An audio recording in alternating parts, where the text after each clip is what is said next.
Hello pharma वालों, आज हम फार्मा इंडस्ट्री के एक ऐसे रिवॉल्यूशन के बारे में बात करेंगे जो फ्यूचर को डिफाइन कर रहा है। सोचिए, एक तरफ ट्रेडिशनल फार्मा सेक्टर है जो हम सालों से देखते आ रहे हैं और दूसरी तरफ एक नई वेव जो 2034 तक $1.14 ट्रिलियन का मार्केट बनने जा रही है। जी हाँ, मैं बात कर रहा हूँ बायोलॉजिक्स एंड बायोसिमिलर्स की। ये सब समझना आपके लिए इसलिए गेम चेंजर हो सकता है क्योंकि डेटा बताता है कि इस सेक्टर में जॉब ग्रोथ 12% से ज़्यादा है, जो ट्रेडिशनल फार्मा से नियरली डबल है। तो आज हम डिकोड करेंगे द बायो फार्मा रिवॉल्यूशन। पहले समझते हैं कि ये अपॉर्चुनिटी कितनी बड़ी है। 2030 तक ग्लोबली 5 लाख से ज़्यादा नई जॉब इस सेक्टर में आने वाली हैं। सिर्फ यही नहीं, बायोलॉजिक्स में काम करने वाले प्रोफेशनल्स की सैलरी ट्रेडिशनल फार्मा सेक्टर के कंपैरिजन में 20 to 30% ज़्यादा होती है।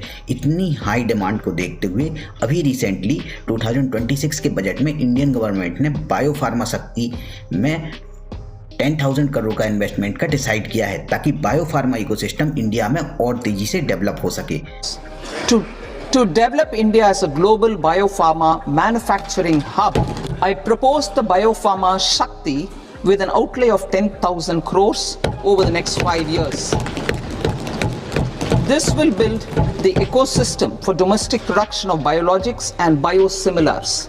The strategy will include a biopharma focused network with 3 new national institutes of pharmaceutical education and research, popularly known as NIPERS, and upgrade। क्योंकि ये फील्ड कॉम्प्लेक्स है, demand में है और यहाँ स्पेशलाइज्ड नॉलेज की वैल्यू है। आज दुनिया की टॉप 10 सेलिंग ड्रग्स में से 9 ड्रग्स बायोलॉजिक्स हैं, चाहे वो कैंसर हो, ऑटो इम्यून डिसीज हो या रेयर डिसीज हो। इनोवेटर का फोकस अब बायोलॉजिक्स पर शिफ्ट हो रहा है। आइए एक कंपैरिजन देखते हैं। आपके राइट साइड में ट्रेडिशनल स्मॉल मॉलिक्यूल हैं जैसे कि एस्पिरिन या पैरासीटामोल, और आपके लेफ्ट साइड में बायोलॉजिक्स हैं जैसे कि इंसुलिन या मोनोक्लोनल एंटीबॉडीज। ग्रोथ रेट की बात करें तो स्मॉल मॉलिक्यूल का मार्केट 3 to 5% पर ईयर की ग्रोथ रेट से ग्रो हो रहा है, वहीं बायोलॉजिक्स की ग्रोथ रेट 8 to 10% है। स्मॉल मॉलिक्यूल में मार्केट ट्रेंड सैचुरेटेड और ग्रेजुअली डिक्लाइन हो रहा है, वहीं बायोलॉजिक्स का मार्केट ट्रेंड एक्सप्लोड हो रहा है। स्मॉल मॉलिक्यूल का प्राइस बहुत कम होता है जबकि बायोलॉजिक्स का प्राइस बहुत ज़्यादा होता है। कॉम्प्लेक्सिटी की बात करें तो स्मॉल मॉलिक्यूल बहुत सिंपल होते हैं जैसे कि एक साइकिल, और बायोलॉजिक्स की कॉम्प्लेक्सिटी बहुत ज़्यादा होती है जैसे कि एक एरोप्लेन। जब बायोलॉजिक्स का पेटेंट एक्सपायर हो जाता है तो बायोसिमिलर्स मार्केट में आते हैं, और जब स्मॉल मॉलिक्यूल का इनोवेटर मेडिसिन का पेटेंट एक्सपायर होता है तो जेनरिक मेडिसिन मार्केट में आती हैं। बायोसिमिलर का growth rate 15 to 25% per year है, वहीं जेनरिक का ग्रोथ रेट सिर्फ 3 to 6% पर ईयर है। अगर प्राइस की बात करें तो पेटेंट एक्सपायर होने के बाद बायोसिमिलर का प्राइस 20 to 40% तक डिक्रीज होता है, वहीं स्मॉल मॉलिक्यूल का प्राइस 90 to 95% तक डिक्रीज हो जाता है। फ्यूचर आउटलुक की बात करें तो बायोसिमिलर का सुपर स्ट्रॉन्ग एक्सपांशन हो रहा है, वहीं जेनरिक मार्केट सैचुरेशन में आ रहा है।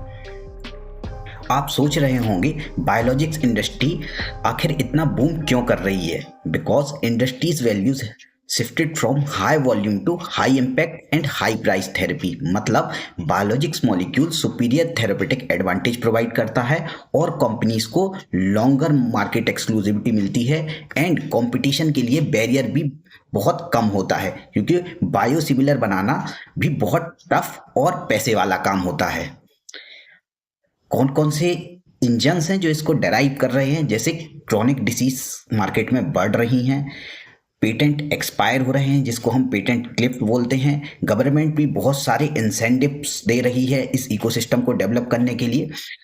इसके अलावा बायोटेक इंडस्ट्री में बहुत एडवांसमेंट हो रहे हैं, R&D में इन्वेस्टमेंट भी बहुत ज़्यादा बढ़ रहा है। इस वीडियो सीरीज में हम 5 पार्ट्स में पूरी इंडस्ट्रीज को समझेंगे। बायोलॉजिक्स क्या है, सेकंड बायोसिमिलर क्या होती हैं, ड्रग कैसे बनती है, कौन सी कंपनी टॉप पर हैं, और सबसे इंपॉर्टेंट आप इसमें कैरियर कैसे बना सकते हैं।